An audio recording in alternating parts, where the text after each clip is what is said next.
বান্দা যখন ফিরে আসে ভাইয়া, কেউ যখন তওবা করে, ভুল বুঝতে পারে, আবার নতুন করে আল্লাহর কাছে ক্ষমা প্রার্থনা করে, কসম খোদা আল্লাহ তাআলা ভীষণ খুশি হয়। হাদিসে আছে আল্লাহর কোনো বান্দা যখন তওবা করে, আল্লাহ তখন ফেরেশতাদেরকে বলে, আমার ফেরেশতারা 7 আসমান আর জান্নাত সাজিয়ে দাও।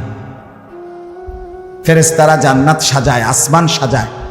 ফেরেশতারা ডেকে বলে, রব্বুল আলামিন কি হলো যে কারণে আসমান সাজাইলেন, জান্নাত সাজাইলেন? রব্বুল আলামিন তখন বলে, আসলাহাল আবদু মাওলাহু, এক ভেগে যাওয়া গোলাম আজকে তার মনিবের সাথে সম্পর্ক ঠিক করে ফেলেছে। আল্লাহ বলে, আমার এক গোলাম আমার থেকে ভাইগে গেছিল রে, অনেকদিন ওই আমারে সেজদা দেয় নাই, আজকে দিছে। অনেকদিন সে আমারে ডাকে নাই, আমি খুব কষ্ট পাচ্ছিলাম। আমার বান্দা আমার হাতে গড়া, আমার দেওয়া নাক, চোখ, কান, আমার দেওয়া জবান, আমার দেওয়া জিহ্বা, আমার গড়া বান্দা আমারে ভুলে আমার থেকে ছুটে গেছে। আজ আমার সেই ভেগে যাওয়া বান্দা আমার কাছে ফিরে আসছে। লাল্লাহু আশাদ্দু ফারাহান বিতাওবাতি আবদি, নবী সাল্লাল্লাহু আলাইহি সাল্লাম বলেন, আল্লাহ তাআলা ভীষণ খুশি হয় বান্দা যখন তওবা করে। এজন্য যুবক ফিরে আসো, নওজোয়ান ফিরে আসো, নিজের ক্ষতি করো না। আমি প্রত্যেক দিন বলি ভাইয়া, তুমি মরে গেলে হ্যাঁ পৃথিবীর কিচ্ছু আসবে, এই বন্ধুরা ধোকা ধোকা। একটা ফোলা ফাইন, তুমি মরলে খানা বন্ধ করতাম, কসম খোদা তুমি লিখা নাও। তোমার একটা ফ্রেন্ড এক লগে যদি বইয়ে বইয়ে বিড়ি খায়, তোমার লগে গাঞ্জা খায়, ফুটটা খায়, বাবা খায়, মদখোর, গাঁজাখোর, একসাথে বইয়া উলঙ্গ ছবি দেখো, ওই জানোয়ারে জিজ্ঞেস করো বলে, আমি মরলে আমার ঠ্যাংটা ভাঙলে তুই এক বেলা খানা বন্ধ রাখবি না। কথা বুঝেন নাই? ধোকা ধোকা, এগুলো ধোকা। ওরা কেউ থামবে না। আরে আপন বাপ মরলে যেই সন্তানরা দিনের বেলা দাফন কাফন করছে, তারা কি সেই সন্তানরা, আপন সন্তানরা রাতের বেলা ভাত খায় না? কথা বলেন না কেন? পাশের ঘর থেকে খানা রান্দাইয়ে আরো বেশি খায়, আরো একটু গোস্ত লাও, যেই কান্দাটা তুমি কাঁদছো আজগা কি ভাইয়া? তাইলে আপন বাপ, তারপরেও তো সন্তান খানা খাইছে, তোমার লেগে কাঁদবে কে? এর জন্য পৃথিবী আমাদের কারো জন্য থামবে না ভাইয়া, থামবে না। সামনের গাড়ি অ্যাক্সিডেন্ট করে, পেছনের গাড়ি অপেক্ষা করে না, পাশ কাইটা কাইটা চলে যায়। জ্যাম বাজ্যা গেলে আরো চিৎকার শুরু করে, আরে লোক মরে গেছে, আরে মরলে মরুক বেটা, রাস্তা ক্লিয়ার করতে কও। ঠিক কিনা বলেন না কেন? তোর বেটা বেটা কেডা মরছে না মরছে বেটা, এর লেগে বুঝি মানুষের রাস্তা আটকায় রাখবে, মানে এই যুক্তি দেখা। তাহলে কেডা মরছে না মরছে মানে তোর মতো এক মানুষ মরছে। ঠিক কিনা বলেন না? তোর মতো এক সুস্থ সবল মানুষ মরছে বেটা, যে একটু আগে হাত নাড়তো, পা নাড়তো, সেই মানুষটা এখন রক্তে ভাসতেছে বেটা। পাত্তাও নাই, কিসের সময় কাম, কার হাতে সময়? সবাই মেশিনের মতো, যন্ত্রের মতো দৌড়াইতেছে। রাস্তায় দেখেন না সিএনজি, অটো কি করে সবাই, কারো হাতে সময় নেই। ঠিক কিনা বলেন? কে কাকে ঠেলিয়া যাবে, কারো হাতে সময় নেই, কে কার জন্য থামবে। এই জন্য তুমি নষ্ট হয়ে গেলে বন্ধু, কেউ তোমারে ফিরাবার নাই। তোমার জন্য ভাববে কেউ, ডাকবে কেউ, কাঁদবে কেউ নাই। আরে আপন মা বাপের তো খবর নাই এখন। আপন বাপ সাইয়া রইছে, দেখে তার ফুতে আজকে 6 বছর 9 বছর এক ওয়াক্ত নামাজ পড়ে না, এবড়া বয়ে বয়ে বিড়ি খায়, বন খায়, চা দিয়া ভিজাইয়া খায়। এবারটার মাইছ না চাইতাম নামাজটা পড়লে পড়ছে, না পড়লে রাতের ব্যাপার। বাবুরে টেহা দনে দিছে, টাকা দিলে খালাস। যদি সুতে টাকা দেয় বাপের কোনো অসন্তুষ্টি নেই, আর যদি টাকা না দেয় এবড়ার গজবে আল্লাহর আরশ কাঁপে। ফুতের উপরে লানত দিতে দিতে, অভিশাপ দিতে দিতে শেষ। কারণ টাকা দেয় না, টাকা দেয় না, পুরা গ্রাম হাইটা হাইটা তখন মানুষের কাছে বদনাম, এই ফোলাগারে মানুষ করছি আমি, এই ফোলার লাগিয়া জীবন যৌবন শেষ করছি, 12 লাখ টাকা সুদে লইয়া তারে আমি নিজে বিদেশ পাঠাইছি। কত বড় নেয়ামতের কথা!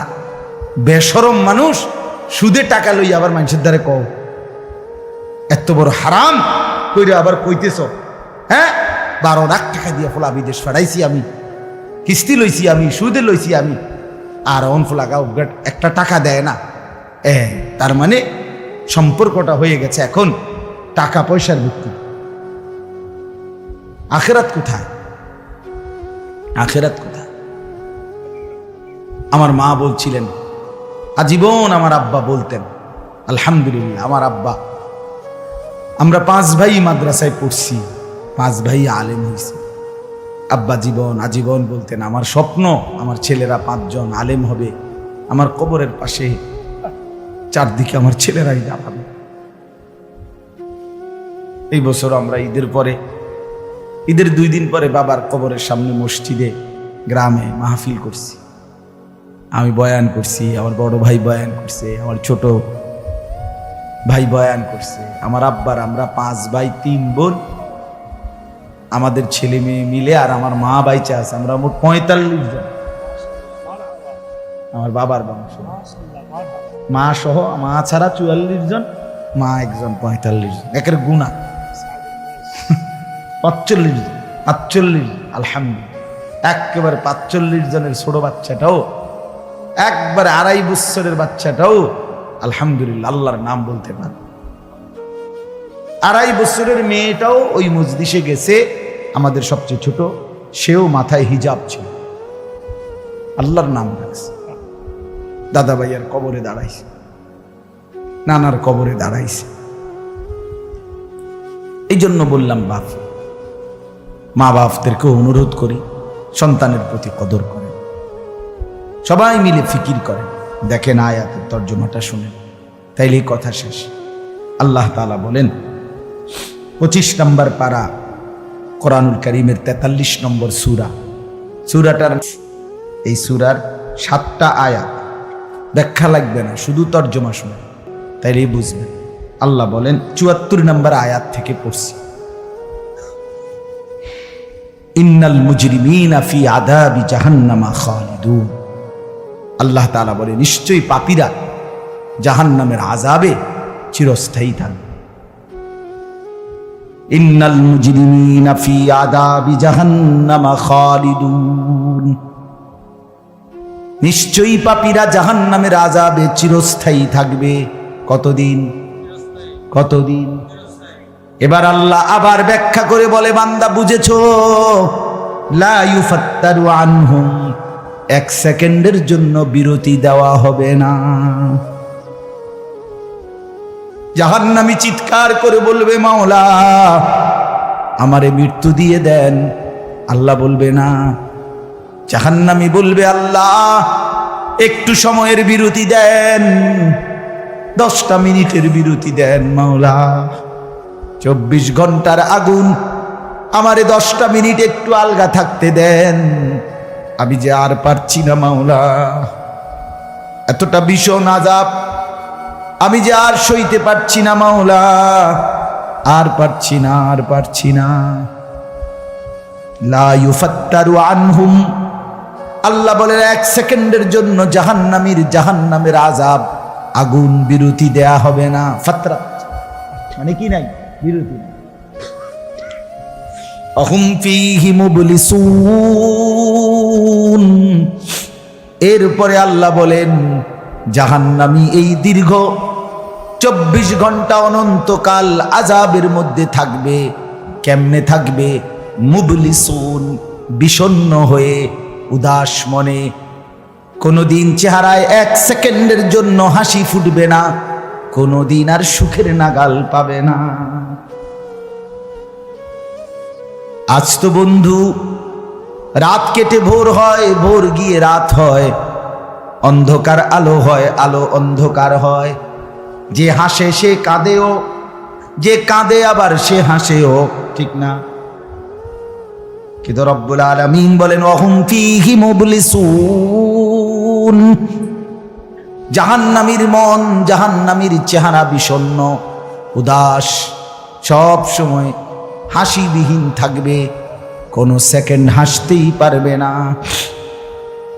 এবার আল্লাহ নিজে বলবেন মলিন চেহারা দেখে জাহান্নামীকে, জাহান্নামীর চিৎকারে আল্লাহ নিজেই বলবেন ওমা যালামনাহুম, জাহান্নামী নাফরমান আমি কিন্তু তোর উপরে মোটেই জুলুম করি নাই। আমি রাতও দিয়েছি বান্দা, দিন দিয়েছি, আমি সুযোগ দিয়েছি, সময় দিয়েছি। 8টা বাজে এশার আজান হয়েছে, এখন বাজতেছে রাতের 11:30। তাইলে আমি কিন্তু হায়াত 3.5 ঘন্টা তো দিয়েছি। আর 4 এশার নামাজ পড়তে তো 3.5 ঘন্টা সময় লাগে না? লাগে। আমি তো ফজরের ওয়াক্ত আসার পরে ওয়াক্ত শেষ হওয়া পর্যন্ত প্রায় 1.5 ঘন্টা সময় দিছি। 4 রাকাত নামাজ পড়তে তো 1.5 ঘন্টা লাগে না? আমি তো জোহরের আজান হওয়ার পরে জোহরের ওয়াক্ত প্রায় 2.5 ঘন্টা, 2 ঘন্টা তো দিয়েছি। জোহরের নামাজ পড়তে তো বান্দা 2.5 ঘন্টা লাগতো না? হ্যাঁ। আসরের নামাজ 4 রাকাত নামাজ পড়তে তো 1.5 ঘন্টা লাগে না? তাহলে বলো না বান্দা আমি কি কোনো জুলুম করেছি কিনা বলো? ওমা যালামনাহুম, আমি বান্দা নাফরমান, আমি কিন্তু তোমাদের উপরে তাদের উপরে জুলুম করি নাই। ওয়ালাকিন কানু হুমুজ জালিমিন। আল্লাহ বলে বরং নাফরমান জাহান্নামী তুই নিজেই নিজের উপরে জুলুম করেছিস। তুই আমার রাতকে গান বাদ্য আর সিনেমার নর্তকীর নাচ গান আর উলঙ্গ ছবিতে শেষ করে দিয়েছিস। তুই আমার দিনকে গুনাহ, সুদ, ঘুষ আর অবৈধ উপার্জনের পিছনে শেষ করে দিয়েছিস, নিজেই জুলুম। এবার শুনেন, এবার আল্লাহ তাআলা বলে জাহান্নামী, এবার শুনেন আল্লাহ যখন এটা বলবে জাহান্নামী এই ভীষণ আযাবে একটা বিরতি নাই। এইবার জাহান্নামের ফেরেশতাকে ডাক দিবে। জাহান্নামের দায়িত্বে প্রধান যেই ফেরেশতা, ওনার নাম মালিক। ওনার নাম কি? মালিক ফেরেশতা। এই কোরআনে ওনার নাম ডাইরেক্ট এখানে আছে। জাহান্নামী বলবে ওয়ানাদাউ ইয়া মালিক লিয়াকদি আলাইনা রাব্বুক। ওহো, আল্লাহ বলে জাহান্নামীরা, জাহান্নামের ফেরেশতা মালিককে ডাক দিবে ইয়া মালিক, হে মালিক শোনো না।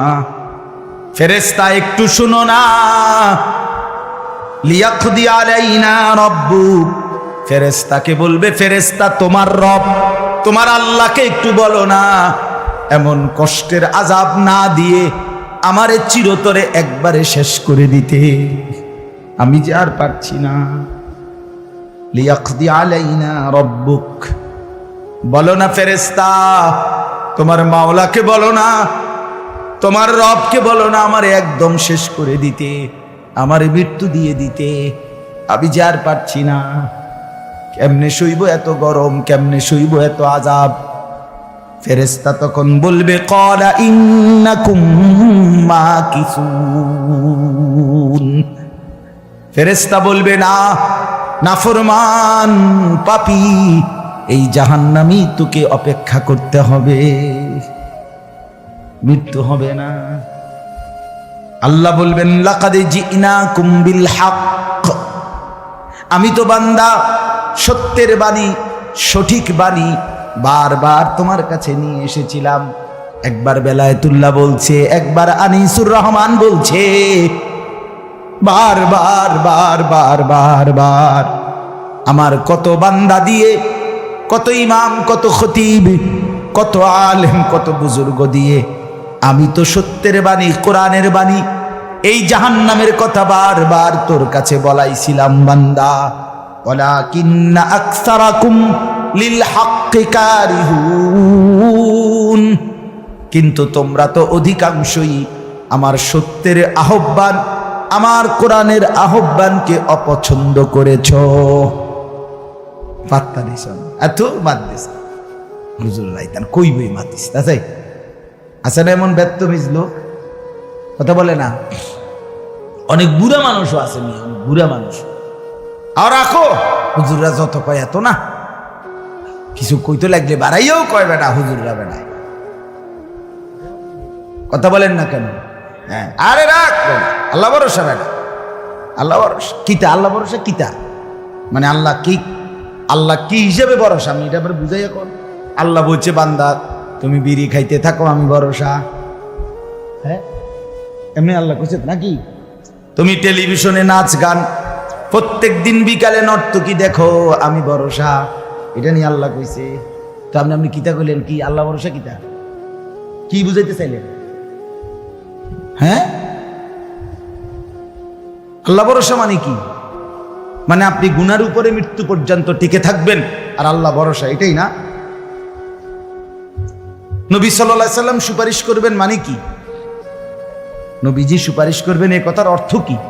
এই কথার অর্থ এই যে উম্মত তুমি বিড়ি সিগারেট মদ জুয়া চুরি ডাকাতি জিনা ব্যভিচার নাচ গান সুদ ঘুষ তোমার যে দুর্শল্যে কুলায় মৃত্যু পর্যন্ত শেষ মুহূর্ত পর্যন্ত তুমি করতে থাকো, আমি সুপারিশ করে করে তোমার বেহেশতে দিব, এই তো অর্থ না? তো কি তা আপনি বলেন আমারে কি আসলে কি? আরে মুসলমান খুব বেশি খামখেয়ালি, খুব বেশি খামখেয়ালি। এবার দেখেন একটা শক্ত কথা আল্লাহ বলছে, আম আবরামু আমরান ফাইন্না মুবরিমুন। আল্লাহ বলে জালেমরা পাপীরা তোরা আমার আযাব থেকে বাঁচবার কোনো ব্যবস্থা করেছো কিনা তোমরা ঠিক করো। ফাইন্না মুবরিমুন, আমি তোমাগরে কেমনে ধরবো শাস্তি দেব কি কি এগুলো আমি আল্লাহ আমার গুলো ঠিক করে ফেলেছি। যে আম আবরামু আমরান, তারা কি কোনো ব্যবস্থা করেছে কিনা জিজ্ঞেস করেন। ফাইন্না মুবরিমুন, আমার ব্যবস্থা আমি করে রাখছি। বুঝেন নাই কথাটা? আল্লাহ বলেন আমার শাস্তি দেব কি কি, আমার আযাব দেব কি কি আমি সব ঠিক করে রাখছি জাহান্নামে। তুমি বান্দা বাঁচবা কেমনে তোমারটা তুমি ঠিক করছো কিনা বলো। এবার শেষ আয়াত, আম ইয়াহসাবুনা আন্না লা নাসমাউ সিররাহুম ওয়া নাজওয়াহুম। আল্লাহ বলে নাফরমান পাপীরা জালেমরা দুশমনরা মনে করে আমি তাদের গোপন কথা অন্ধকারের গোপন পরামর্শ একেবারে চুপচাপ নিরিবিলি কথাগুলো আমি শুনতে পাই না। কারণ ইয়ারফোন লাগাই রাখছে না, শুনবো কেন? মা কানের মধ্যে দুইটা বল্টু লাগাইলে তার আল্লাহ শুনে না, কথা কয় না। হ্যাঁ, আল্লাহ জিজ্ঞেস করছে তুমি এই ভাবছো না তুমি যে কানের মধ্যে গান শুনবার টাইমে ইয়ারফোনের বল্টু লাগাইয়া রাখো, তুমি মনে করছো না ফরমান মাইনসে না শুনে না, তো মাইনসে যখন শুনে না আমিও শুনি না নাকি? জবাব দেন, ওই যুবক বলো না মিয়া। মাটির নিচে কিংবা অন্ধকারে অথবা একাকী কোনো গোপন জায়গায় তুমি যেই অসভ্যতা করছো, যেই ভিন নারীর সাথে কথা বলছো, বন্ধুদের অসভ্য আড্ডা দিচ্ছ, তুমি মনে করছো গ্রামের কেউ দেখে না, গ্রামের কেউ জানে না। আল্লাহ বলে তাহলে তুমি কি এই ভেবেছ যে আমি আল্লাহও জানি না?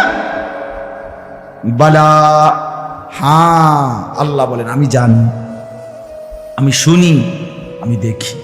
আর অরসুলুনা লাদাইহিম ইয়াকতুবুন, আমার পক্ষ থেকে মনোনীত ফেরেশতা ডান কাঁধে বাম কাঁধে তারা কিন্তু সাথে সাথে 24 ঘন্টা ইয়াকতুবুন লিখতেছে লিখতেছে লিখতেছে লিখতেছে কি না বলেন?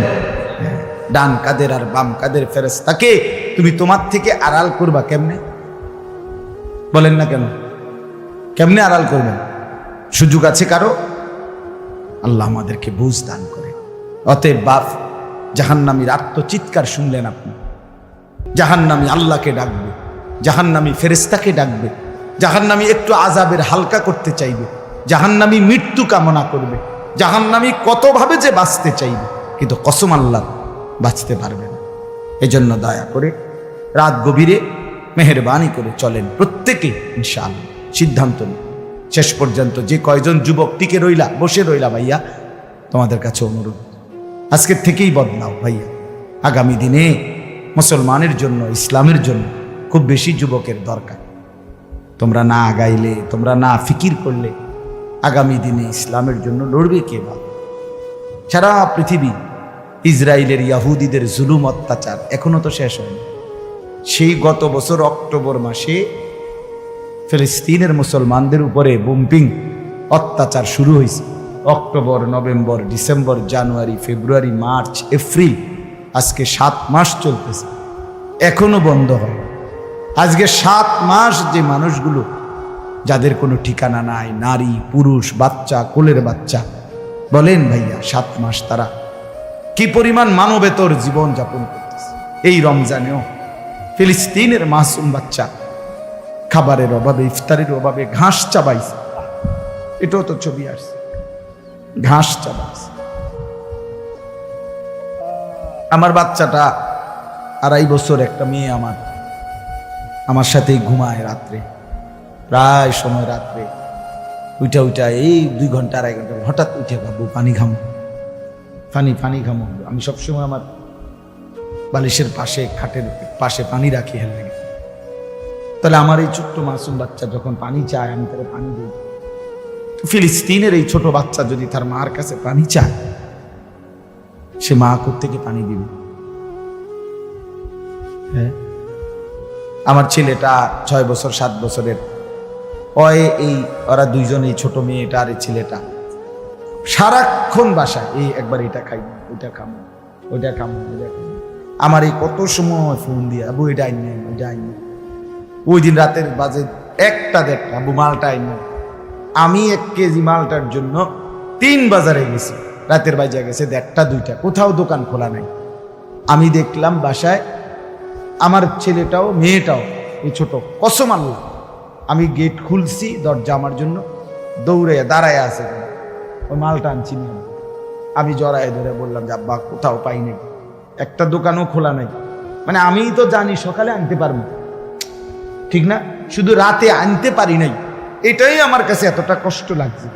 তো যেই বাবা, যেই মা ওই মাসুম বাচ্চাদেরকে আজকে 7 মাস খাবার দিতে পারে না, ওই বাচ্চাটা কি হাল, ওই বাবার কলিজার কি হালাত। এমন পরিণতি যদি আমাদের হয়, এমন পরিণতি যদি তোমার ছেলের বেলায় হয়, বলো যুবক, তোমার বিয়ের পরে থেকে যদি শুরু হয়, তোমার বাচ্চা হওয়ার পর থেকে যদি শুরু হয়, তখন কি হবে? এজন্য আল্লাহকে নারাজ না করো, আল্লাহকে নারাজ না করো। দয়া করে ফিরতে চাই, আমরা ফেরাইতে চাই, নিয়ত করি ইনশাআল্লাহ। ঠিক আছে না? ইনশাআল্লাহ নতুন করে ভাবো, সবাই একসাথে ভাবা পারবা না। যেই যুবকদের ফিকির আছে, বুঝ আছে, দিমাগ আছে, তুমি নামাজ পড়ো, ইনশাআল্লাহ ভালো হবে। তো মোবাইল প্রয়োজনে ব্যবহার করো, যার যেটুকু প্রয়োজন এটুকুই দেবো। শুধু শুধু নারীর ছবি, নাচ, গান, অস্থির দৃশ্য কোনো দরকার নাই। আর হিম্মত করে নামাজ, মরিবাসী এত বেজ্জুতি কথা শোনার চাইতে, এত কষ্টের চাইতে, পরকালের অশান্তির চাইতে নামাজ পড়বো আমরা।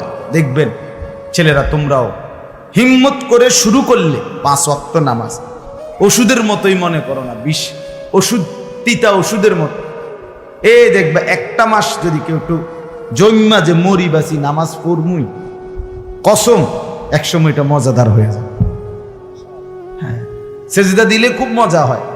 সেজদা দিলে বান্দা আল্লাহ পিঠে মাথায় আদর করে হাত বুলায়, খুব আদর করে, আল্লাহ পাক খুশি হয়, বান্দাকে কোলে তুলে নেয়, আদর করে।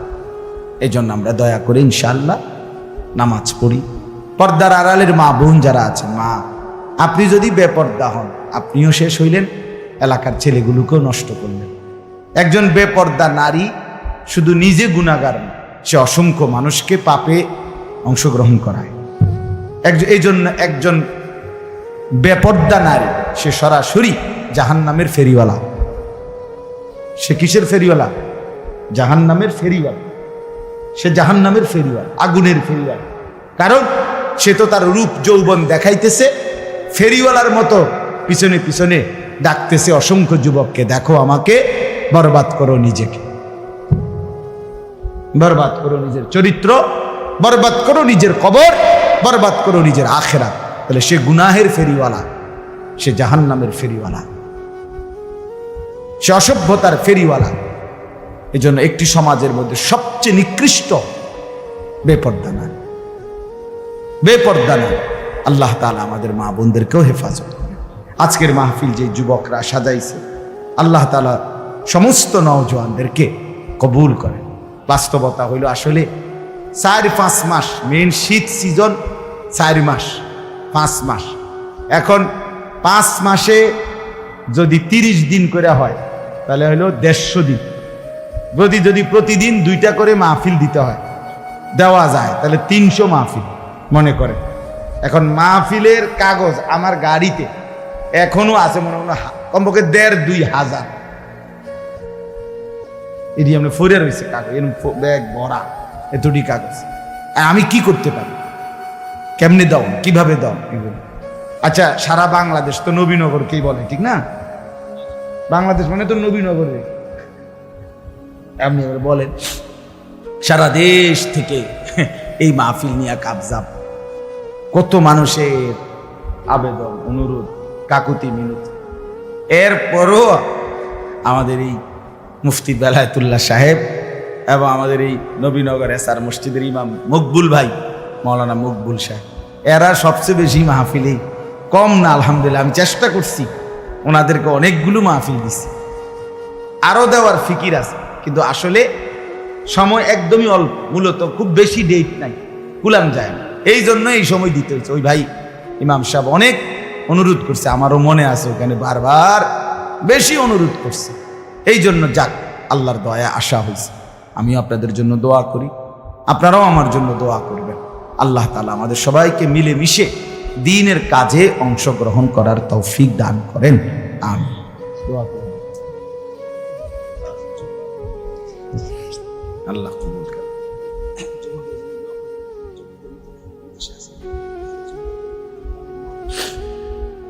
অনেক কষ্ট করে প্রবাসী যে বিদেশি ছেলেরা, আমি নিজ চোখে দেখি। এইবারও আমি উমরায় গেছি, যে রমজানে, এই রমজানে আমি প্রবাসী ভাইদের রোমে রোমে গেছি, বয়ান করছি। এই 12 জন, 14 জন, 16 জন, 20 জনের রুম, হালাকা। এবার বেলায় যে হালাকা কাকিয়া, ওখানে গিয়ে বয়ান করছি। এবার এই আমগো প্রবাসী বাংলাদেশি ভাই, আর এই অনেক কষ্ট করে, 12 ঘন্টা 14 ঘন্টা ডিউটি করে। হ্যাঁ, এরপরে আপনার এই ছোট্ট একটা রুমের মধ্যে 14 জন 16 জন একসাথে ঘুমায়, নিজেরা রান্না করে খায়, নিজেরা। ঠিক আছে, কথা হবে ইনশাআল্লাহ। হ্যাঁ, এই জন্য এরা অনেক কষ্ট করে। এই কসবার এক ছেলে, আমি এক মাস এবার আমার এইবার রমজানে জড়ায় ধরা আমার কানছে অনেকক্ষণ, বিদেশ মক্কায়। ছেলেটা আমারে বলতেছে, হুজুর আমি 8 বছরে আজকে বিদেশ করি, এই 8 বছরে কোনোদিন এই বিদেশে একজন ভালো ডাক্তার কোনো শরীরে কোনো রোগ সুখের জন্য দেখাইনি। কয়েকজন ডাক্তার যদি দেখাই, তাহলে হেরার যে ওষুধ টষুধ দিবে, আমার 15-20 হাজার টাকা চলে যাবে খরচ। তাইলে আমি বাড়ির টাকাটা পাঠামু কেমন? এই জন্য ব্যথা বেদনার একটা ট্যাবলেট খাইয়া পইরা থাকি হুজুর, আর এই কলজার মধ্যে জমাইয়া টাকাগুলো সব বাড়িতে পাঠায়। ছেলেটা আমারে খুব কাঁদছে, আমার পোলাটার কথা মনে হয়। সে আমারে বলছে, হুজুর আমি আজকে 8 বছরের কসম আল্লাহ, এই মক্কায় বলতেছি, সুখ নিজের আনন্দ বলতে কি জিনিস আমি আজকে 8 বছরে কোনোদিন দেখিনি। সবটা দিয়ে দিছি পরিবারের জন্য, মানে বাড়িতে, শুধু কোন রকম মানবেতর, কোন রকম মানে কোন রকম জিন্দিগিটা কাটাই, বিদেশে পড়ে আসি আমি। কিন্তু এরপরে বাবা, এতটা কষ্টের টাকা পাঠাবার পরে যেই স্ত্রী, যেই বিবি বাজারে বাজারে ঘুরে, বেপর্দা ঘুরে, মোবাইলে সারা দিন রাত পড়ে থাকে, স্বামীর পবিত্র আমানত, নিজের ইজ্জত, নিজের সতীত্ব নষ্ট করে, পরকিয়া, ভিন কোনো পুরুষের সাথে অবৈধ কোনো সম্পর্ক করে, তার মতো অসভ্য, নির্লজ্জা, বেহায়া, অসভ্য নারী আল্লাহর জমিন আর কেউ হইতে পারে না। তোর জন্য বেটি, তোর ছেলেটার জন্য, বাচ্চাগুলোর জন্য এই ছেলেটা, এই পুরুষটা আজকে 6টা বছর, 8টা বছর, 12টা বছর বেটা বিদেশের জমিনে পড়ে আছে, আর বিনিময়ে তুই নিজের জিন্দেগি নষ্ট করে দিলা, স্বামীর পবিত্র আমানত নষ্ট করে দিলা তুমি। এই জন্য দয়া করে, আমার কথাটা যদি একটু শক্ত হয় মাফ করে দিয়ে আমার, কিন্তু প্রবাসীর বিবিদেরকেও বলি, বোন দয়া করে নিজের ইজ্জত আব্রু সতীত্ব, নিজের চরিত্রের হেফাজত কষ্ট করে হলেও, আপনার জন্য স্বামী বেচারা কষ্ট করে, আপনিও তার জন্য কষ্ট করেন, মিলেমিশে সবর করিলে, চরিত্রের হেফাজত করিলে একদিন দুইজনই জান্নাতি হবে। ছেলেরা যারা তোমাদের বাপ বিদেশ, তোমরাও ভাইয়া একটাবার দেখে আইসো কি কষ্ট করে। এই জন্য দয়া করে কষ্টের এই রক্ত পানি করা টাকা শুধু শুধু মোবাইল টিপ্পা, উলঙ্গ ছবি দেখা, নর্তকীর নাচ গান দেখে ভাইয়া নষ্ট করো না। এত বড় জুলুম বাপের উপরে কইরো না, আল্লাহ সইবেন। এত বড় জুলুম কইরো না, একদিন তুমি কষ্ট পাইবে, একদিন তোমার উপরে এই মুসিবত আসবে। আল্লাহ আমাদের ছেলেদেরকেও হেফাজত করেন। মসজিদের কাজ আমি নিজেও দেখছি, আলহামদুলিল্লাহ মসজিদের কাজ চলতেছে। দয়া করে সবাই মিলে মসজিদের দিল খুলে দান করবেন। মনে রাখবেন হাদিসের মধ্যে আছে, আল্লাহ নবী সাল্লাল্লাহু আলাইহি সাল্লাম বলছেন, ইসরাফিল যখন ফু দিবে কিয়ামতের দিন সব কিছু ধ্বংস হবে, হবে কি না? কথা বলেন না, ইল্লাল মাসাজিদ।